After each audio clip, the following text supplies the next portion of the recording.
Hello friends, मैं CA मोहित पुनेठ आप सबका स्वागत करता हूं आपके अपने चैनल टेक्स गपशप में। आज की इस वीडियो में हम डिस्कशन करेंगे नोटिफिकेशन नंबर 28/2021 जो कि 30 जून 2021 को जो है इशू करी गई थी। आइए देखते हैं इस नोटिफिकेशन में क्या-क्या बातें जो है सीबीआईसी के थ्रू जो है नोटिफाई करी गई हैं। इस नोटिफिकेशन में कुछ फर्दर अमेंडमेंट करी गई है नोटिफिकेशन नंबर 14 की और नोटिफिकेशन नंबर 18 की। तो आइए शुरुआत करते हैं और रेफर करते हैं प्रीवियस नोटिफिकेशन में क्या-क्या बदलाव करे गए इस नोटिफिकेशन के तहत।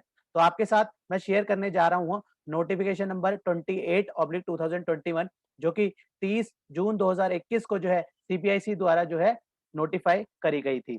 तो इस नोटिफिकेशन में जो सीबीडीटी ने नोटिफिकेशन इशू करी है 28/2021 30 जून 2021 को, ये बेसिकली बात करती है बी2सी क्यूआर कोड के रिगार्डिंग। तो इसमें बेसिकली जो है section 128 of the CGST act 2017 की पावर को यूज करते हुए जो कि फर्दर जो है नोटिफिकेशन नंबर 89/2020 में सुपर सेशन करे कुछ जो है नोटिफिकेशन में जो बातें कही गई थी। ये नोटिफिकेशन 89/2020 जो है 29 नवंबर 2020 को इशू करा गया था। और इसके साथ-साथ हमें एक नोटिफिकेशन और रेफर करनी पड़ेगी, नोटिफिकेशन नंबर 14/2020। तो वो नोटिफिकेशन क्या कहती है, आइए हम स्टार्टिंग से समझने की कोशिश करते हैं कि क्या-क्या बदलाव किस तरीके से जो है करे गए थे। तो मैं आपके साथ शेयर कर रहा हूँ नोटिफिकेशन नंबर 14/2020 जो कि 21 मार्च 2020 को जो है इश्यू करी गई थी। इस नोटिफिकेशन के तहत बेसिकली इसमें नोटिफाई किया गया था, इस नोटिफिकेशन ने नोटिफाई किया था कि इनवॉइसिंग वो इनवॉइसिंग अगर अगर एग्रीगेट टर्नओवर फाइनेंशियल ईयर के पूरे फाइनेंशियल ईयर की एग्रीगेट टर्नओवर 500 करोड़ से ज्यादा है, अगर पूरे साल की एग्रीगेट टर्नओवर 500 करोड़ से ज्यादा है, उस केस में जो है मैंडेटरी हो जाएगा क्यूआर कोड जो है को उस इनवॉइस में क्यूआर कोड मेंशन करना। और जोन से इनवॉइसिंग अनरजिस्टर्ड पर्सन को बेसिकली बी2सी वाले इनवॉइसिंग के केस में मैंडेटरी हो जाएगा क्यूआर कोड मेंशन करना अगर टर्नओवर पूरे फाइनेंशियल ईयर की 500 करोड़ से ऊपर की है। तो इस तरीके से इसमें प्रोवाइडेड दैट भी डाला हुआ था।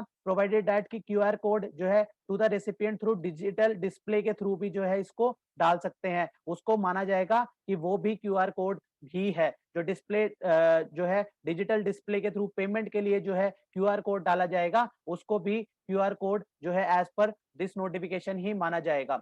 ये जो नोटिफिकेशन नंबर 14/2020 जो कि 21 मार्च 2020 को जो है इशू करी गई थी, जिसने ये बताया था कि 500 करोड़ से ऊपर वाले केसेस के लिए जो है अब जो है बी2सी के लिए जो है मैंडेटरी हो जाएगा क्यूआर कोड मेंशन करना। उसको नोटिफिकेशन नंबर 89/2020 जो कि 29 नवंबर 2020 को जो इशू करी गई थी, इसने क्या किया, इस नोटिफिकेशन ने क्या किया, इसने जो 14/2020 जो कि अभी हमने नोटिफिकेशन पढ़ी, जो कि क्या करता था, जो कि नोटिफिकेशन 14/2020 मैंडेटरी करता था इनवॉइसिंग के ऊपर क्यूआर कोड मेंशन करना। उस उन इनवॉइसिंग के ऊपर बी2सी वाले इनवॉइसिंग के ऊपर अगर अगर फाइनेंशियल ईयर के अंदर टर्नओवर जो है 500 करोड़ से ऊपर है, तो उस केस में मैंडेटरी करता था। अब इस नोटिफिकेशन ने क्या किया, इस नोटिफिकेशन ने कहा अगर कोई कंप्लाई नहीं करता तो उस केस में जो पेनल्टी लगनी थी under section 125 of the CGST act,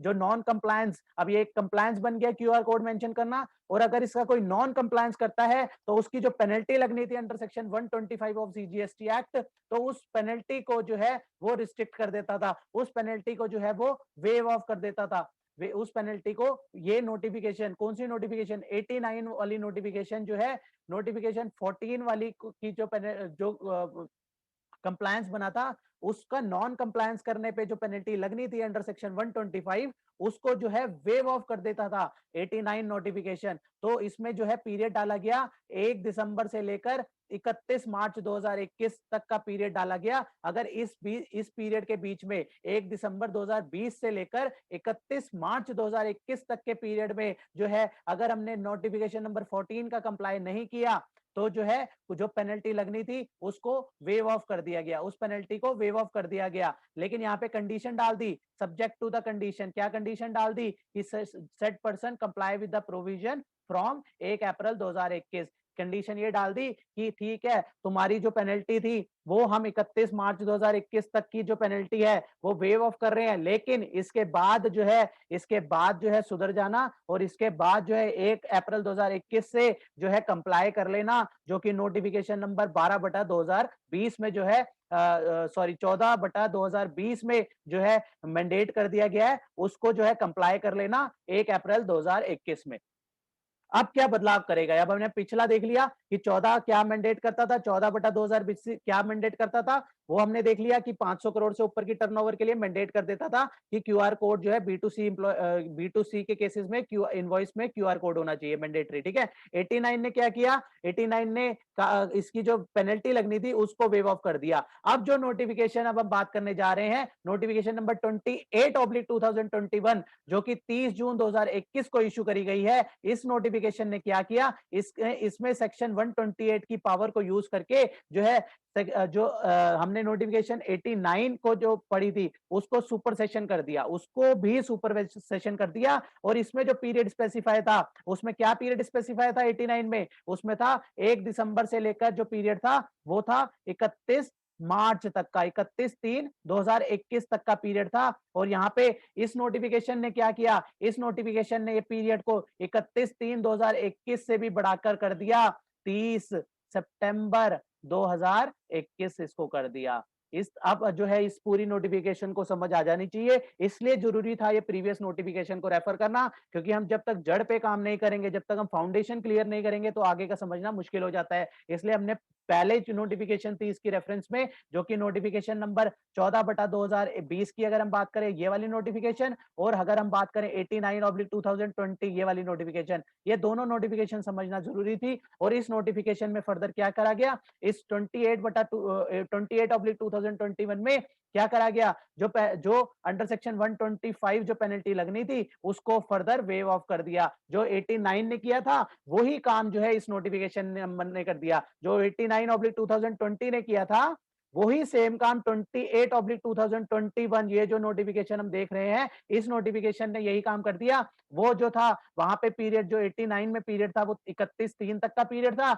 यहाँ पे इसका पीरियड जो है बढ़ाकर 30 सितंबर 2021 कर दिया। और यहाँ पे कोई भी फर्दर ऐसी कंडीशन नहीं है जो वहां पे 89 ने लगाई थी कि जो है 1 अप्रैल से, ये दोबारा मैं लेके चल रहा हूँ आपको 89 पे, यहाँ पे इसने कंडीशन लगाई थी कि जो है 1 अप्रैल से सुधर जाना और 1 अप्रैल से जो है 14 का कंप्लाई कर लेना। यहाँ पे जब हम नोटिफिकेशन नंबर 28 पढ़ रहे हैं, यहाँ पे ऐसी कोई भी कंडीशन यहाँ पे नहीं लगाई गई है, तो इसलिए ध्यान रखना बहुत जरूरी है। इसने पीरियड तो बढ़ा ही दिया, 1 दिसंबर से लेकर पीरियड था 31 मार्च तक का। मान लो ये कि 1 दिसंबर 31 मार्च तक का पीरियड था, यहाँ पे अब ये 31 मार्च को फर्दर बढ़ा दिया 30 सितंबर तक। अब 1 दिसंबर से लेकर पीरियड हमारा बन गया 30 सितंबर 2021 तक की जो भी पेनल्टी थी वो जो है मैंडेटरी बी2सी के केस में जो है 500 करोड़ से ऊपर की टर्नओवर के केस में मैंडेटरी हो जाता है क्यूआर कोड, वो 1 दिसंबर से लेकर 30 सितंबर 2021 के केस में जो इशू नहीं किए होंगे क्यूआर कोड, उसमें जो पेनल्टी लगनी थी under section 125 of CGST act 2017, वो जो पेनल्टी थी वो वो पूरी की पूरी वेव हो जाएगी, वो पूरी की पूरी कैंसिल कर दी गई है by notification number 28/2021। I hope कि इसमें फर्दर किसी को कोई क्वेरी नहीं रहेगी। फिर भी अगर कोई क्वेरी है तो आप कमेंट बॉक्स पे या आप अपनी क्वेरी हमें मेल कर सकते हैं, techsgupshup@gmail.com पे आप अपनी क्वेरी जो है हमें मेल कर सकते हैं। हम जो है उसका रिवर्ट आपको उसका रिवर्ट जो है मिल जाएगा। तो आज की इस डिस्कशन को यहीं पे क्लोज करते हैं, मिलते हैं फिर नेक्स्ट वीडियो में नेक्स्ट टॉपिक के साथ। टिल देन बाय बाय, जय हिंद जय भारत। होप आपको ये इन्फॉर्मेशन पसंद आई होगी, तो इसे लाइक कीजिए, शेयर कीजिए। रेगुलर अपडेट्स के लिए आप हमारे चैनल को सब्सक्राइब करें, नोटिफिकेशन बेल आइकन को प्रेस करना ना भूलें, ताकि जैसे ही नया अपडेट डालें आपको वो इमीडिएटली मिल जाए। Thanks for watching.